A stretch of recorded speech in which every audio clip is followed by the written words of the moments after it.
నిన్నొక ఐలాండ్కి తీసుకెళ్తా. అక్కడ అడుగు పెట్టగానే గాలి కూడా భయపెడుతుంది. ఇది ఇటలీలో ఉన్న పొవెగ్లియా ఐలాండ్. ప్రపంచంలోనే మోస్ట్ హాంటెడ్ ఐలాండ్ అని పేరు తెచ్చుకుంది. లోకల్స్ ఇది ఐలాండ్ ఆఫ్ నో రిటర్న్ అంటారు. అక్కడ చనిపోయిన వారిని ఎవరూ పూడ్చలేదు, బదులుగా అదే ఐలాండ్లోనే కాల్చేశారు. నేలలో ఇంకా హ్యూమన్ యాష్ మిశ్రమం ఉన్నట్టు లోకల్స్ చెబుతారు. 14వ శతాబ్దంలో ప్లేగ్ వ్యాధి పాకినప్పుడు వేలాది మందిని ఇక్కడకు పంపి క్వారంటైన్ చేశారు. కాని వారిలో చాలామంది అక్కడే చనిపోయారు.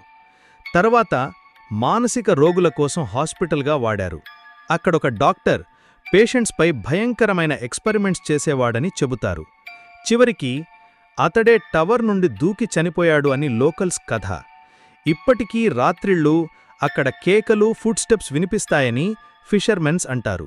అందుకే ఈ ఐలాండ్కి ఎవ్వరూ వెళ్లడానికి ధైర్యం చెయ్యరు.